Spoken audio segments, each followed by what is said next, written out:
ఉదాహరణ మనం తీసుకుందాం. ఎస్తేరు కాలంలో మొర్దెకై ఉన్నాడు కదా. మొర్దెకై ఆ గుమ్మం దగ్గరే కాపలా కాస్తూ ఉండేటటువంటి వ్యక్తి, ఎవరు కూడా అంతగా పట్టించుకునే వ్యక్తి కూడా కాదైనా. అలాంటిది ఒక రోజు ఏమవుతుందంటే రాజుకి నిద్ర పట్టలేదు. రాజుకి నిద్ర పట్టినప్పుడు ఒక బుక్ తెమ్మంటాడు. తెమ్మన్నప్పుడు పట్టుకెళ్తే అందులో చదువుతాడు. చదివినప్పుడు ఈ యొక్క మొర్దెకై కోసం అందులో ఉంటది. అప్పుడు వాళ్ళని పిలిచి ఆ మంత్రుల్ని పిలిచి అడుగుతాడు, ఏమైనా ఇతనికి సహాయం చేయడం జరిగిందా అని. కానీ అప్పుడు వాళ్ళు ఏం చేయలేదు అతనికి అని అంటారు. అప్పుడు హిజ్కియా మొర్దెకైకి దేవుని యొక్క కృప అతనికి తోడుగా ఉండి అతని మీదకి రావాల్సిన శిక్ష హామాను మీదకి రావడం జరుగుతుంది. ఎందుకు వచ్చింది అంటే ఆ రాజు పట్ల ఈ మొర్దెకై చేసినటువంటి గొప్ప కార్యం ఏంటంటే మేలు చేశాడు. మన పనులు అంటే ఇప్పుడు మన జీవించిన కాలంలో మనం చేసిన పనులు దేవుడు ఆయన దృష్టికి తెచ్చుకుంటాడంట. మనకేదైనా కష్టం వచ్చినప్పుడు, మనకేదైనా నష్టం వచ్చినప్పుడు, అనారోగ్య పరిస్థితుల్లోనైనా, ఆర్థిక ఇబ్బందుల్లోనైనా, ఎలాంటి పరిస్థితుల్లోనైనా సరే దేవుడు మనకి సహాయం చేయాలి అంటే మనం ముందు నడిచినటువంటి మన నడత చాలా ప్రాముఖ్యమైంది. మన ప్రవర్తన ఎంత మంచిగా దేవుని దృష్టికి అనుకూలంగా ఉంటుందో దానిని బట్టే మనం దేవుని దగ్గర నుంచి మేలులు మనం పొందుకోగలుగుతా ఉన్నాం.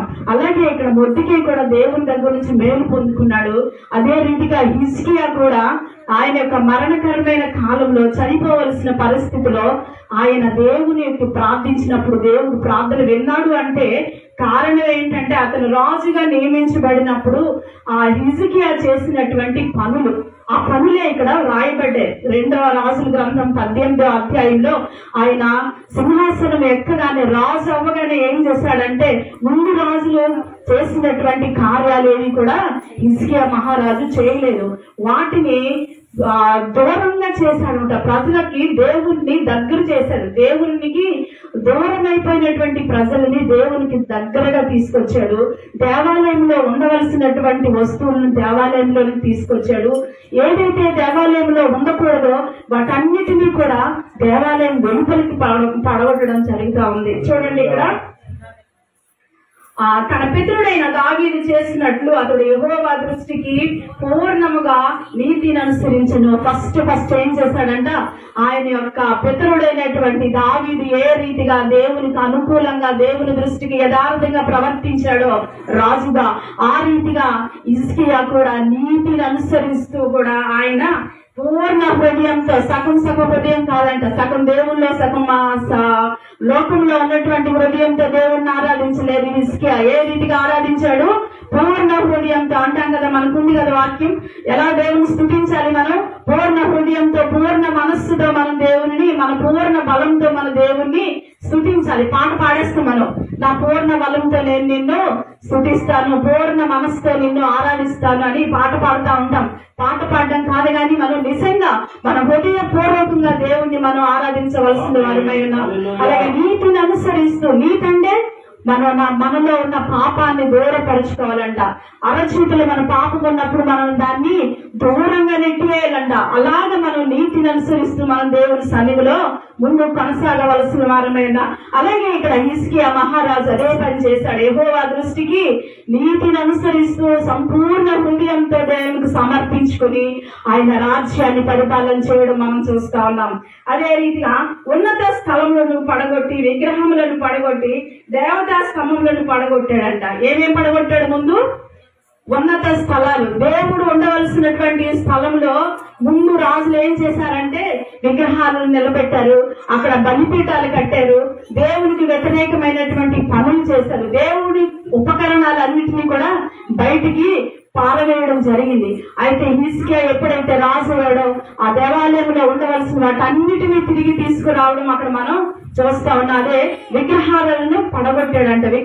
విగ్రహాలన్నిటినీ కూడా పడగొట్టేశాడు. అంటే ఇక్కడ మనం గమనించవలసింది ఏంటంటే అక్కడ ఒక దేవాలయంలో విగ్రహాలు పడగొట్టడం అంటే మనము మన హృదయమే దేవుని యొక్క ఆలయమై ఉన్నది కదా. కొరింథీ పత్రికలో మనకి 1 కొరింథీ 3:16 ఒకసారి చదువుదాం. 1 కొరింథీ పత్రిక 3:16.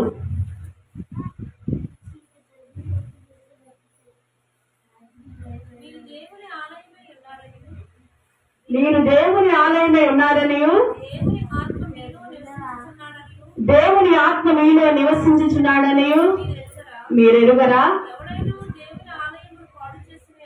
ఎవడైనా దేవుని ఆలయమును పాడు చేసిన ఎడల దేవుడు వానిని పాడు చేయును. ఇక్కడ దేవాలయంలో విగ్రహాలు పెట్టారు, కానీ దేవుడు చెప్తా ఉన్నాడు మన హృదయమే దేవుని యొక్క ఆలయము.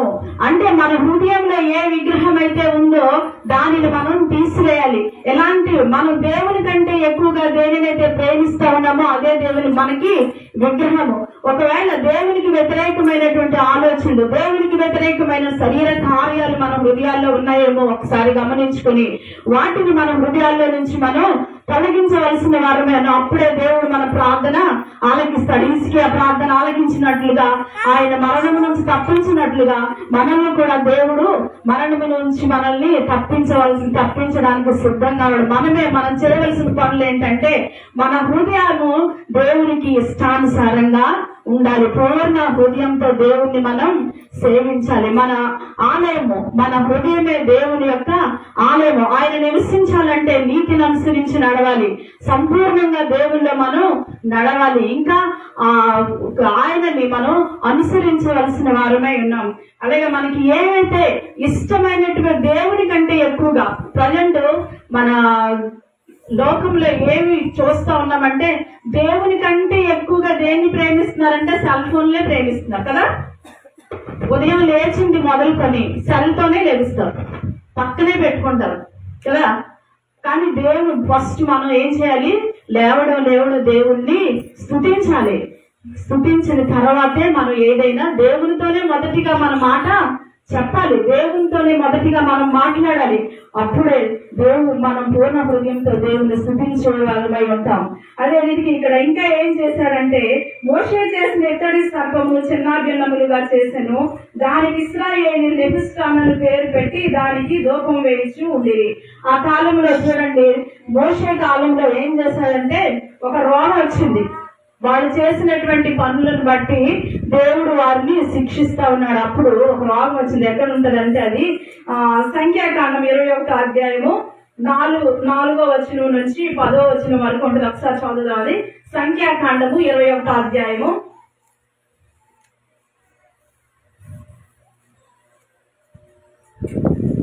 వారు ఎదోము దేశమును బట్టి 21:5 నుంచి చదువుదాం.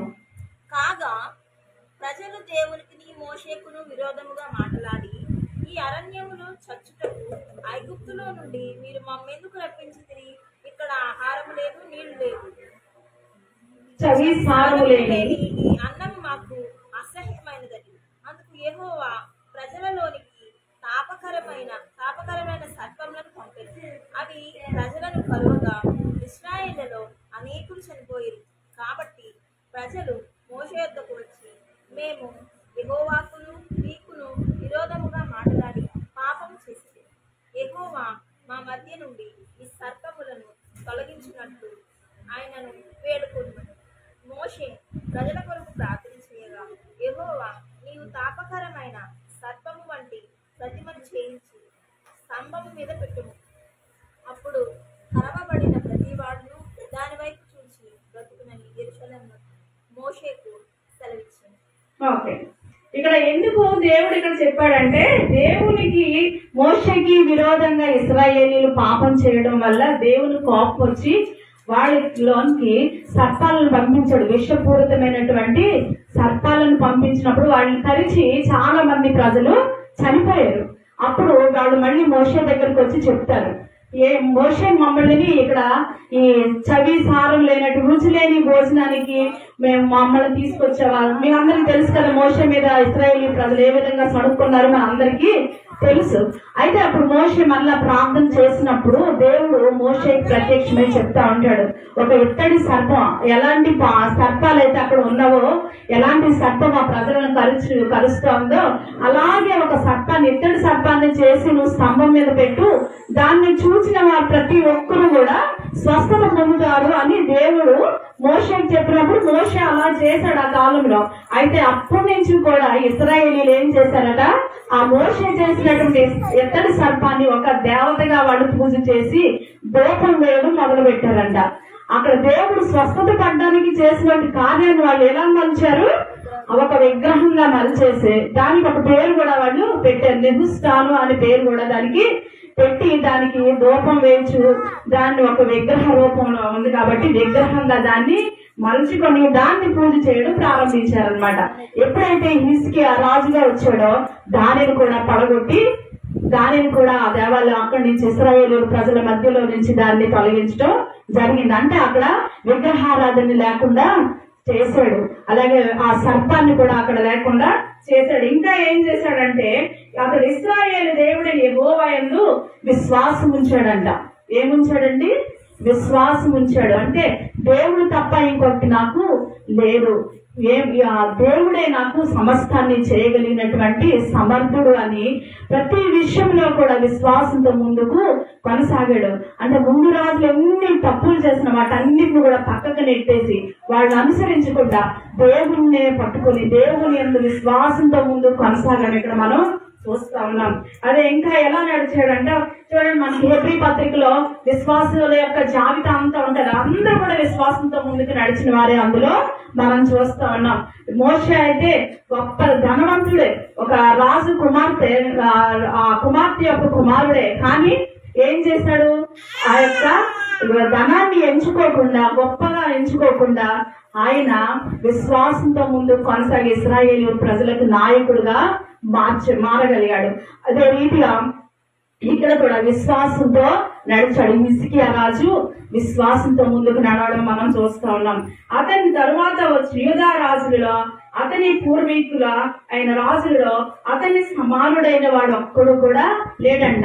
ఎందుకంటే ఇంత గొప్ప కార్యాలు దేవుని దృష్టిలో జరిగించినప్పుడు దేవుడు ఎలా చేశాడు, అతన్ని ఒక మంచి రాజుగా, ఒక గొప్ప రాజుగా చేయడం చూస్తా ఉన్నాం. అలాంటి రాజు ముందు గాని వెనుక గాని లేడంట. అంత గొప్ప రాజుగా హిజ్కియా మహారాజు పేరు తెచ్చుకున్నాడు.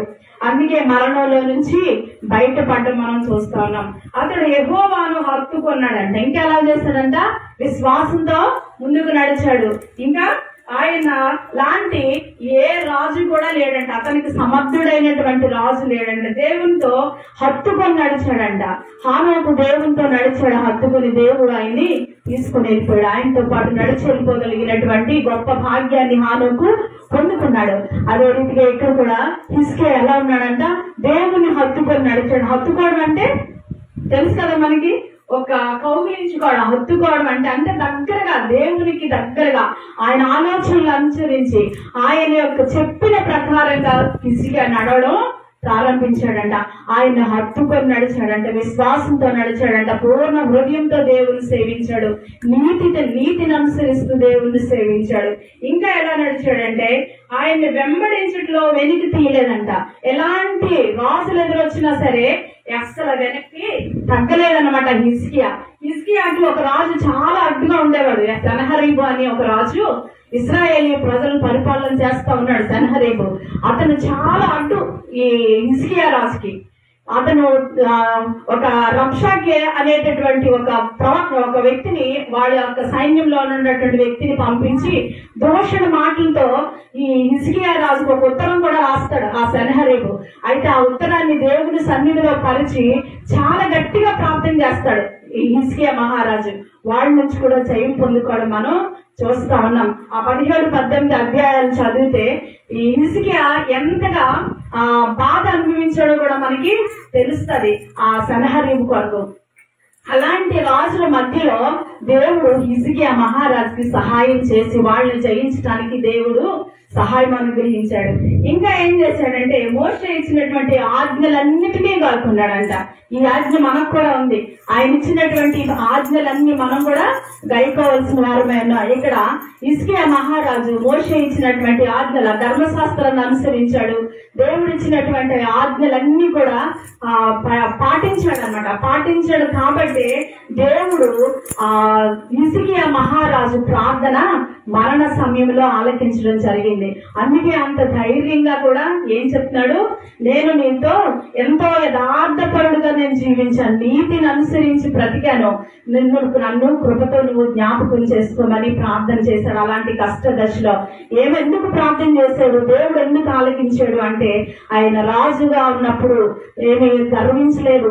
నేను రాజును కదా, నా ఇష్టానుసారంగా బ్రతుకుతానని అనుకోలేదు. హిజ్కియా మహారాజు ఏమనుకున్నాడు, దేవునికి అనుకూలంగా నేను బ్రతుకుతాను, దేవునికి వ్యతిరేకమైనవన్నీ కూడా నేను దేవాలయంలోంచి తీసివేస్తాను, నేను ప్రజలని దేవుని వైపు తిరిగేటట్లు నేను చేస్తాను అని దేవుని దగ్గర ప్రమాణం చేసుకుని దేవుని యొక్క ఆజ్ఞలను అనుసరిస్తూ దేవునికి అనుకూలంగా బ్రతుకుతూ ఆయన రాజ్యాన్ని నిర్మించడం ప్రారంభించాడు.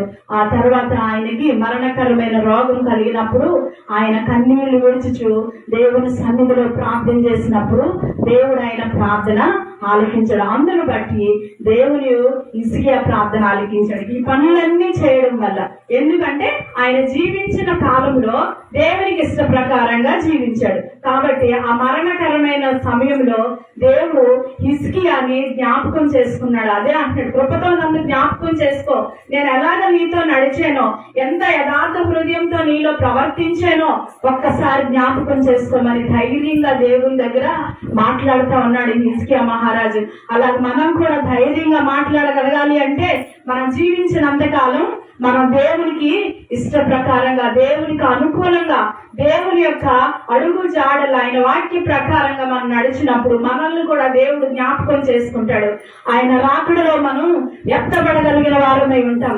ఆయనతో మనం జీవించవలసిన వారమై ఉన్నాం. కాబట్టి దేవుడిలో మనం జీవించాలి అంటే, యుగ యుగాలు ఆయనతో మనం గడపాలి అంటే, స్తుతించాలి అంటే మనం కూడా హిజ్కియా ఏ విధంగా దేవుని సన్నిధిలో బ్రతికాడో మనం కూడా అదే రీతిగా దేవుని సన్నిధిలో బ్రతికినట్లయితే మనం యుగ యుగాలు దేవునితో చిరకాలము ఆయన స్తుతిస్తూ ఆయన సన్నిధిలో పరలోక రాజ్యంలో మనం ఉండగలిగిన వారమే ఉన్నాము. అందరికీ ఆశ ఉంది కదండి పరలోక రాజ్యం వెళ్ళాలని.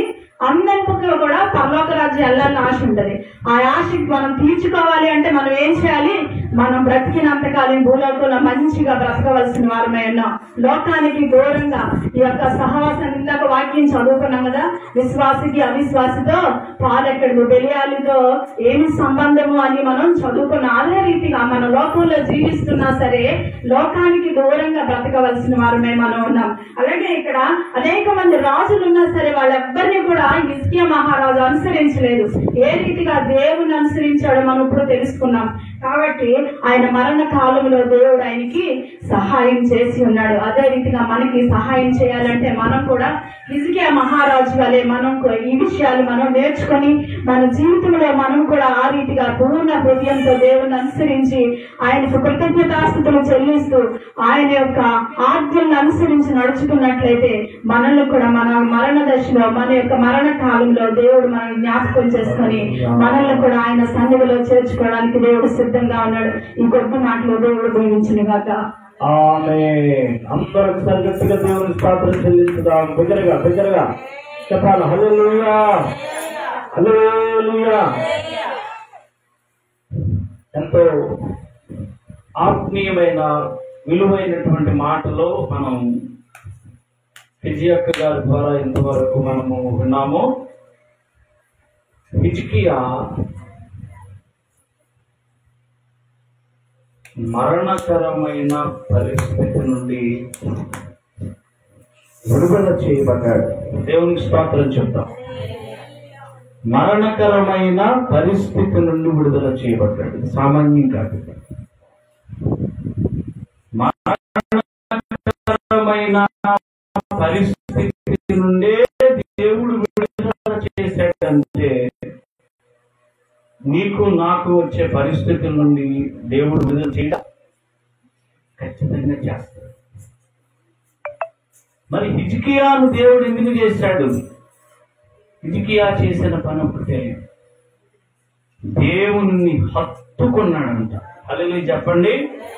పక్క వారికి ఒకసారి వందనాలు చెప్పి, దేవునిని హత్తుకుంటున్నావా అని అడగండి ఒకసారి. ఏమో మీరు ఏమడిగారో అలా ఏం చెప్పారా? దేవునిని హత్తుకోవాలి. దేవుని హత్తుకోవటం అంటే ఏంటి? దేవుని హత్తుకోవటం అంటే ఆదివారం ఉదయమే లేచి తలారా స్నానం చేసి ఇలాగ ముసుగేసుకొని చక్కగా రెడీ అయిపోయి వచ్చి ఏమి ఎరగ నెల్లుల్లిపాయలాగా అలా కూర్చోవడమా దేవుని హత్తుకోవడం అంటే? హిజ్కియా దేవుని హత్తుకోవటం అంటే దేవునికి ఇష్టము లేనటువంటి వాటిని కొట్టివేశాడంట. దేవునికి ఇష్టం లేదు, సృష్టికర్త అయిన నన్నే పూజించాలి తప్ప సృష్టిని పూజించకూడదు. ఆ విగ్రహాన్ని కొట్టేశాడంట, చిన్నాభిన్నం చేశాడంట. అదే దేవుణ్ణి హత్తుకోవటం అంటే. మరి మనలో దేవునికి ఇష్టం లేని ఏమున్నాయో మనకి తెలియాలి. మనలో దేవునికి ఇష్టం లేని ఏమున్నాయో మనకే బాగా తెలుస్తుంది. నాలో దేవునికి ఇష్టం లేనిది ఏముందో నా భార్యకి కూడా తెలియకపోవచ్చు, తన భర్తనైనా నాకు కూడా తెలియకపోవచ్చు, నా పిల్లలకి తెలియకపోవచ్చు, నీ ఇంట్లో నీ గురించి పూర్తిగా తెలియకపోవచ్చు. కానీ మనకి దేవునికి తెలుస్తుంది. వాటిని ఒక్కసారి ఒప్పుకోగలిగితే, ప్రభువా నన్ను క్షమించు అని వాటిని కొట్టివేయగలిగితే, వాటిని చిన్నాభిన్నం చేయగలిగితే ఖచ్చితంగా హిజ్కియా పొందుకున్న కృపని మనం కూడా పొందుకుంటాం. అందరూ లేచి నిలవబడదాం.